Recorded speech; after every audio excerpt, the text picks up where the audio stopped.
2. Let's do it. Dire team pick. What's up, guys? This is Mike Loris, going to be casting game number 2 in the best of 3 of the finals of League of Dota Week 6. God, that was quite a mouthful. This is going to be between Bubbleblowers, who are currently down 1 game, versus Adaptable on the Radiant and Dire, respectively. Bubbleblowers, though, picking up the very, very strong hero in the Elder Titan. They were up against the Elder Titan in the previous set that they've played, but that actually worked out well for them.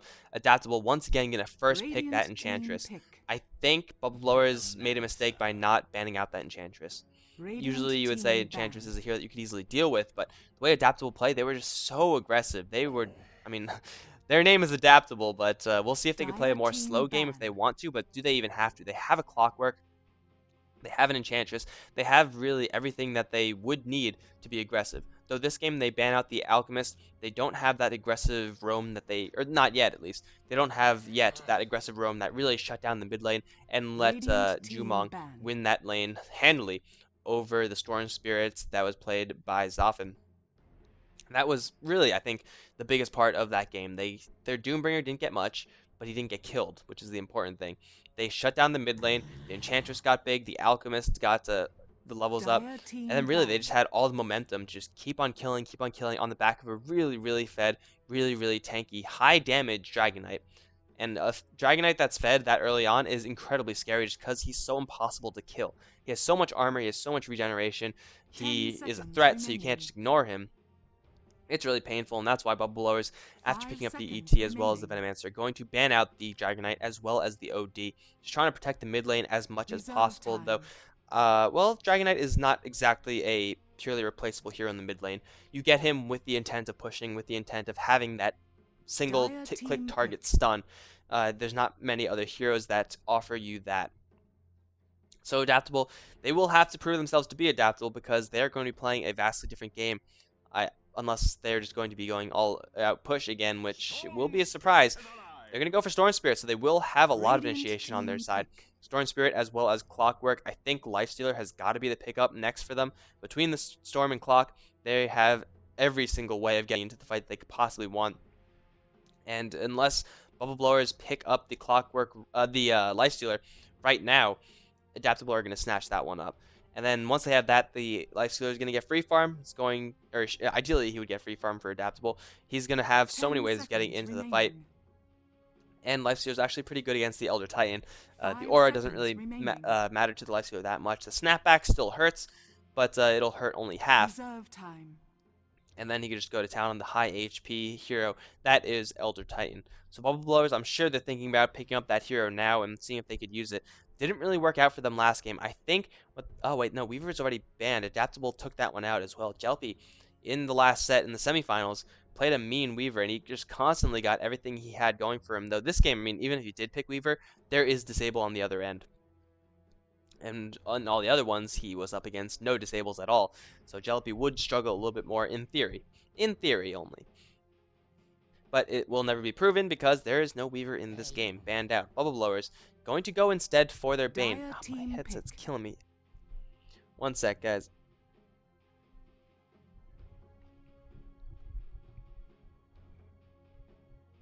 Okay, I think I fixed it. Maybe? Maybe I fixed it, I don't know. But there is going to be a Bane pickup on the Bubbleblowers side.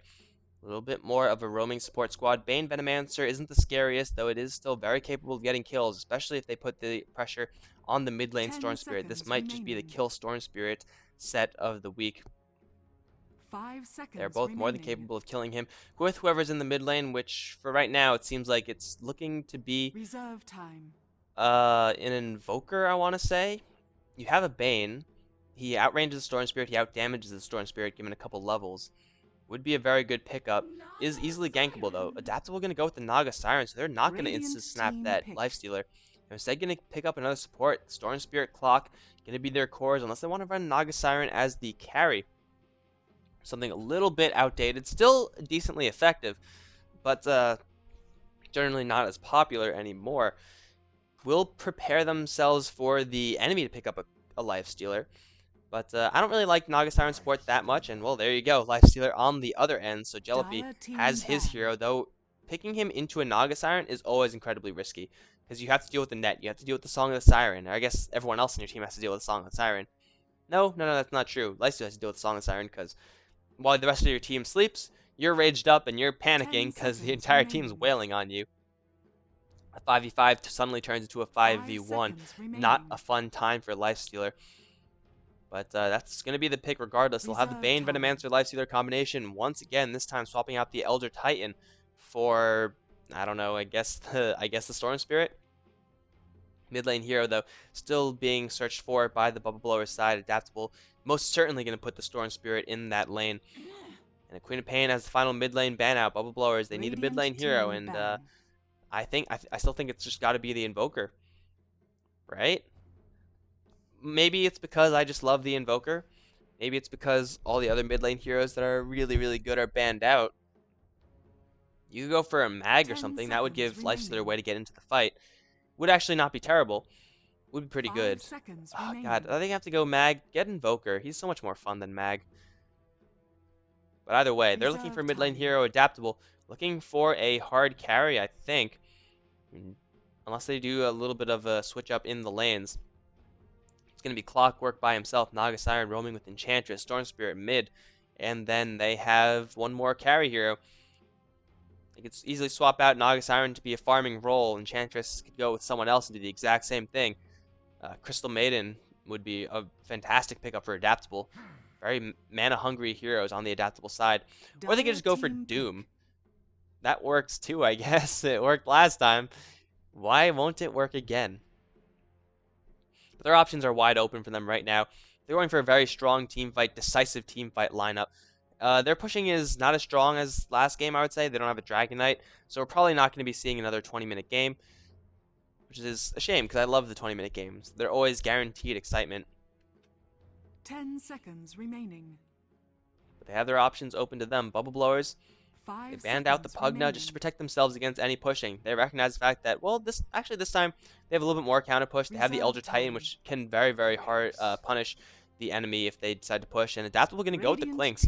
That's going to be their primary farmer for now. Would benefit a lot from the lockdown provided by the Naga Siren. We'll see if the Clinks can hunt the Bubbleblowers successfully enough. Bubbleblowers were just playing up against the Clinks in the semifinal set, so they're a little bit accustomed to it within like the past couple of hours. But Clinks will give them, the Adaptable side, a lot more power, a lot more damage. He is, however, a glass cannon. Especially when you combine that with the Elder Titan aura, and all of a sudden Clinks is going to crumble in just a couple of hits.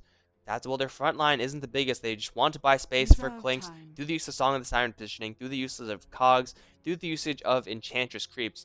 And if Clinks keeps firing, then Bubbleblowers will eventually start dropping. Bubbleblowers, their mid lane picks, they're a little bit restricted. I think Mag has just got to be the best pick. Invoker is the best fun pick. Mag is the best pick. And who's it going to be? They would like a hero to get the Lifestealer into the middle of the fight with. I mean, Storm Spirit, Puck, Queen of Pain, they're all banned out. 10 seconds remaining. Maybe someone else who gets a Blink Dagger in the mid lane? I don't really... 5 seconds remaining. Nothing's really coming to me. Oh, it's a Death Prophet. So they're going to say, screw that. You pushed us last game. We're going to push you this game. Death Prophet can instantly turn any comp into a pushing comp. When they, in addition to that, have a Venomancer, which is going to add that additional damage due to the Plague Ward. So Bubbleblowers going to go in a little bit of a different direction. They're going to try to apply the pressure to Adaptable. And, well, this is truly going to be the test as to whether or not the Adaptable side lives up to their name. Can they adapt to being pushed after having pushed so hard in the last game? We'll see. Let's go over who's playing what, though. Be on the Bubbleblower side, we have playing the Lifestealer, Jealousy once again on him. Sedge once again on the Venomancer. Buck is once again on the Bane. And, yeah. Zoffin is going to be playing someone new. Look at that. Death Prophet. And Danny up in the top lane as the Elder Titan. Going to be soloing that lane. Ryan Noob is heading towards the enemy jungle as Enchantress will set up a ward. And, oh, you don't want to go too far. It could be bad. Oh, Enchantress. Get him. Get him, Sedge. No, they wanted Jealousy to lead. And now Ryan Noob slips away. If Sedge just dove in, he expected everyone to be behind him. But that's unfortunately not going to happen. Buck has a Sentry Ward. Where's he going to put it? I think they know. I think they have to know. Oh, yeah, they know. That's in range. Yeah, they know. They're pinging it out. Alright, so everyone else on Adaptable. We have Railgun playing the Clockwork on the off lane, Jumong once again on the mid lane, this The time as the battle Storm Spirit. Lights begins. supporting as the Naga Siren, who had half her head removed, and Lycus is going to be hard carrying once again, this time as the Clinks versus the Elder Titan. Should be an easy lane there. Bane Elemental, yes, he did clear off that ward, and another ward being placed by the Radiant, gonna spot off that double damage rune. So in the matchup, Clockwork versus this tri-lane, Elder Titan versus the tri-lane, probably not much is going to happen. Jumong should get outlaned versus this Death Prophet. Both of them do have some pretty high base damage. Jumong with just a little bit, though. He doesn't have the range advantage. So Zafin will be able to poke at the Storm Spirit pretty much for free. We'll have to go through 2 more armor, but that's not a big deal when the damage is not being reciprocated, especially when you throw out occasional Crypt Swarms like that. Danny on this top lane should be more than okay, and Jalopy will go actually toe-to-toe with Railgun as we see a little bit of smoke rotation. Sedge as well as Buck with double damage rune onto Venomancer. Oh yes, this is the kill Storm Spirit set, and Storm Spirit will in fact die here. He does not have anything to get out of here. He'll try to do as much damage as he can before he dies, but Buck will pick up the first blood regardless. Man, these teams are like, we're going to pick Storm Spirit and send him to the mid lane. And then he instantly gets ganked and killed. So yeah, that definitely happened. Unfortunately, that's the weakness of Storm Spirit. He's a great hero after level 6. Before that, he's kind of bad. We'll see where the rest of the supports want to go for the remainder of this game. Double damage rune really making that kill possible. Now Bane is actually coming around. They're going to catch Railgun. They have him trapped in the trees, forcing Railgun to eat his way out. Not a big deal there. Sedge will head down back towards the bot lane.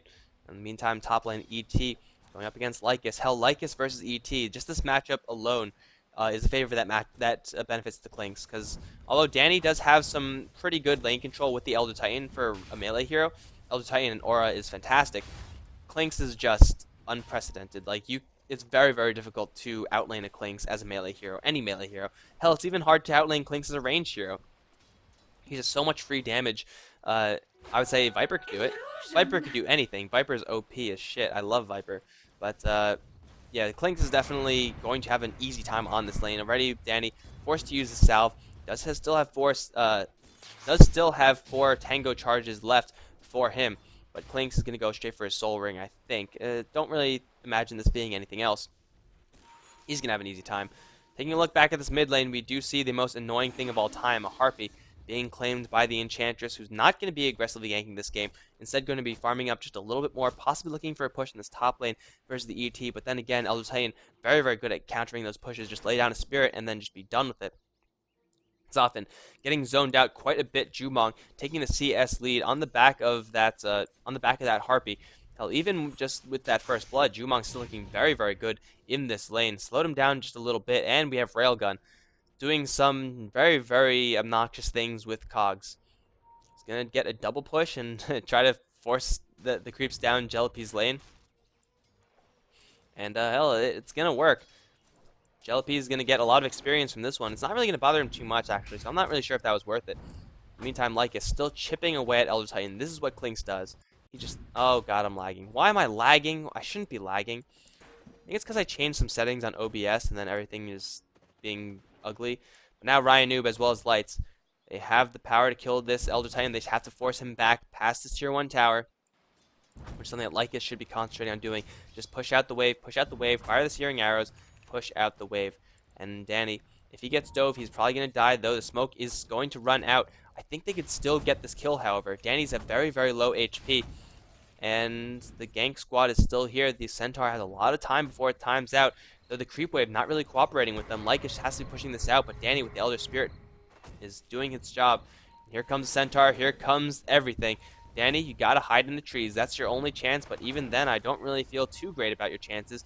He's gonna get blocked off by Light. There's Riptide. Danny gonna take one hit from the Naga Siren. The net is there as well. Needs one more hit. No one's hitting him. Where's the damage? Light's gonna get slowed down by the Gale. Lycus will not get the deny. Sedge is going to pick up that kill for free. Here comes Zafin going for Ryan Noob. Lycus is around, but he doesn't have much mana at all. Has a Soul Ring, but they didn't hit the Elder Titan one more time. They could have easily done so. They chose to let him live, or he lived regardless. That's going to mean that is going to be 2-0 in favor of the Bubbleblowers in this game so far. Jellypy, in the meantime, getting chased around by Railgun. Does have a rage, but it's not going to last that long to survive against the entirety. That is the battery assault. Now Jumong has hit the level 6 mark, so he's probably not going to be ganked anytime soon. And if he does, I mean, not successfully at least. Lycus now will have to deal with a Bane on his top lane. Searing Arrow still will hurt. It's free harassment, though he's kind of low on mana for now. Has a Soul Ring. Does have boots as well. We'll see if he wants to go for a Midas on top of this. Just go for as much mana as he possibly can. Hunt down creeps in the jungle. Naga Siren level 2. Enchantress level 3. Kind of doing their own things. Haven't really been doing that much thus far in this game. I mean, going for an unsuccessful gank that ultimately turns into a death for your own team is definitely far from optimal. However, they do have a Storm Spirit in the mid lane who's farming up an absolute storm. Death Prophet isn't really doing enough to pressure back this Storm Spirit, and I don't think there's anything that Death Prophet at this point can do to pressure back the Storm Spirit. We have Ryan Noob and Light going to go for Lycus. Danny has a lot of damage, but here comes the net. Centaur Stomp to follow up soon after. That's going to be the death of Danny. Can they get the Clinks to kill? Oh, Lycus taking a huge hit there, but Elder Titan goes down regardless. In the meantime, the bottom lane, we do have Railgun on the way out from a open wounds as well as Gale. Clockwork going to drop that on that lane, but a 1-for-1 trade Elder Titan for Clockwork is pretty much a wash. Though, Lifestealer gets the pick up and Enchantress gets the pick up, so yeah, either way, it is going to be favorable for the Bubbleblower side, getting that Lifestealer, that extra kill. Does have the power treads over the phase boots. Usually we don't see this. Usually we see the mobility build for Lifestealer. You want to be able to stick on your opponents. Maybe he thinks that between the Venomancer as well as the Bane, he will be able to stick on them really, really easily. But either way, treads, usually not what we see. Now with the Plague Ward, it's going to get stacked up. Clockwork going to return to this lane, but only level 1 Flare. He does have a hook shot as well, but if he goes in on this, he's just going to die. Courier killed. Had to be Jumong? Railgun gonna jump right in, gonna catch Jellypy. The rage is up. He's gonna get pulled. No rage just yet. He's gonna invest into a creep, however, he will be just fine. Railgun still chasing someone down, wants to tag someone. The Lifestealer pops out instantly into the net from Lights. Double net, actually. They're gonna layer the stun a little bit. Railgun taking quite a beating. There's a stun from Ryan Noob. There's no damage, though. They're just hitting the creeps. Is this the Lux server acting up? This is on Lux, by the way. US East was the last game. US East will be next if the Adaptable side do drop this game. Meantime, the Death Prophet, level 7, not the strongest push from her. Still more than enough to force Jumong back, and everyone on the bottom lane lives. Oh, no, spoke too soon. Lights is going to die. Jellypy is there with the open wounds. Gale is there as well. Lights going to get demolished. That's going to put Bubbleblowers at a 4-1 advantage for now. I mean, the Dire still have the Clank, still have the Storm Spirit farming. Haven't really been involved in too much thus far. Whereas the Venomancer as well as Buck, they've been making the rounds. They've been making things happen around the map. Mostly top lane, mid lane. Well, they're just around the map, I think. They haven't really been favoring any specific lane. Zoffin back on this mid lane, and Jumong going to find himself an invisibility rune. Chugs the bottle charge. I think this might be a kill with Ryan Noob around, though finding some golems, definitely far from optimal there. Doesn't want to, he can't even take a golem. Why would you want to? They don't do anything. They're just magic immune and annoying. Everyone's going to head back towards the bottom lane. Let's see if they could actually get a kill this time, Adaptable. Well, Lights is here, level 4 on the Naga Siren. Jellypy survived last time. I'm pretty sure he could survive again, though. It looks like they just want to go for a tier 1 tower push.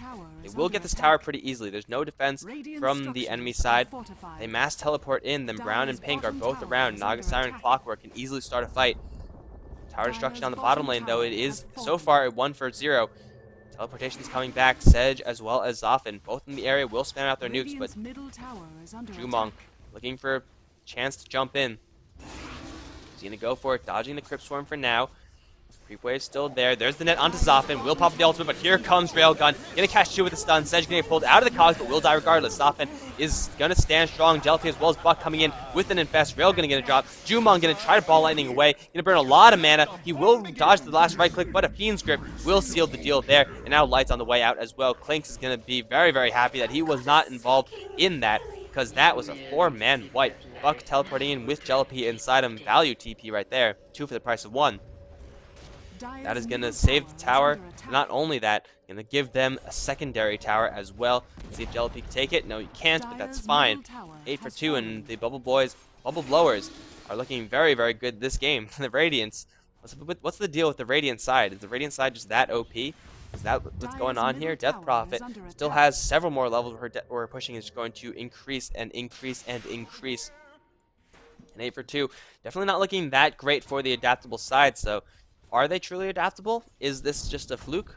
Who knows? Find out next time on the League of Dota. That was horrible. I'm going to stop talking about that right now. But they're all going to head up towards the top lane. Lycus finally getting his farm restricted somewhat. Does have all the mana he could use, though. Is there any sentries? Is there any gem? There's a dust. They don't know where Lycus is. Lycus has to be checking inventories right now. If he reveals himself, he dies. There's no Fiend's Grip, though. I think a Nightmare as well as Elder Titan damage is more than enough. Clockwork gonna pick up a kill in the meantime with Jumong, though. Railgun gonna get slowed down. The rage from Jelpy gonna eat him down. Bane with the Brain Sap gonna seal the deal. Feasting on that Clockwork. Jumong on his way out. You cannot kill the Storm Spirit. Don't even bother trying. But what can happen is Danny could get TP'd out on the top side. Aggression over there failing as well. So it is a 1-for-1 trade in the end. Death Prophet does go down in exchange for the Clockwork. I think Adaptable will be okay with that. Storm Spirit going to get a little bit more farm there. Clinks getting a little bit more space. Wants to finish his Orchid as soon as possible. Already one Oblivion Staff done. Looking for that second one after that. Making a little bit of a push onto this top lane, but now with Zoffin here, a couple of Crypt Swarms, and this creep wave is gone. Especially with everyone else from the Radiant team also coming up here. We're going to be seeing an Invest Bomb from Jelpy. He could just walk in. He has 3 points in the open wounds. Decent range on that one. If he catches anyone, I'm pretty sure they're just dead. And if he catches an Enchantress creep, that's just bonus. Num num num num num. Jelpy gonna get stalked by Lycus just a little bit, but the rest of his team is up on the top lane. Level 3 Witchcraft. Plus damage from Danny, plus 88, not bad. It's gonna be the top lane tower dropping Jumong as well as Railgun, trying to force them back by pushing out this mid lane. Lycus is here, though here comes Orange. Instantly the cogs are up, the open wound goes on to Railgun, can't really get out of there. He will teleport out, it looks like he will be fine, just barely. Danny not there quite in time to have that aura's damage help out, but the tower is held regardless. The tower will get denied. The tower on top lane for the Dire, it does go down. Ryan Noob as well as Lycus, they're looking for someone. They're going to possibly find Zephyr, but I don't think they have enough to kill this Death Prophet. She has 1100 HP, that's quite a tanky hero. Right now, Bubbleblowers, they're in complete control of this game. They've taken all the tier 1 towers from the enemy. I think they could start thinking about taking some tier 2s. The Elder Titan has the maxed out aura, has the Spirit maxed out as well. Next level will probably be in level of Earth Splitter, just for that huge disruptive ultimate. Then once that happens, Storm Spirit will really need to, start making some more plays happen, make bigger plays happen, without trading your heroes. And Ryan Noob gonna get caught out. Crypt Swarm gonna seal the deal. Buck gonna not hesitate to throw that Fiend's Grip as Enchantress does go down. Top lane being pinged out. Lycus wants to buy more space for his team. However, you can only buy so much more space because Zoffin is here. 15 seconds off until his ultimate is up. So once that is up, this tier 2 tower is going to just evaporate. Crypt Swarms, all this good stuff. Spirit clearing off the creep wave, and Railgun being spotted out as well. Zoffin now does have his ultimate up. Doesn't want to use it. I think he should use it. You can just take the tower for free and then move back. Radiant's top tower is under no sense in saving it. And hell, if Adaptable want to start a fight, you'll have that up. You don't actually have to cast it. There you go. Clinks takes the top lane tower, but that's at the cost of a tier 2 tower on the mid lane. There's nothing that Adaptable can really do unless Railgun gets a magical hook shot. There is a Song of the Siren initiation, but there's no way to capitalize off of that. There's no black hole, no ravage, nothing like that. There's gonna be forced to sack the tower. Zoffin, almost getting netted up, but with the Death Prophet ultimate still active, with the extra damage given by the natural order, Death Prophet ultimate will hurt, and it will hurt a lot. Railgun looking for an angle to fire off a hook. Will not work, however. Lycus is going to find Zoffin just as the ultimate times out. This is a good time to strike, however, there is a haste rune on the Death Prophet. There's no way that they can kill this Death Prophet without a hook shot, and the hook shot is just way too far away. Tier 2 drops for free. Bubbleblowers, they're in commanding lead of this game. A little bit more patient, not as aggressive as the Adaptable squad was in the last game. Right now, Adaptable, they're just waiting for their their Clinks to get a little bit more farm. Get the Orchid up and then see if they can snipe people off.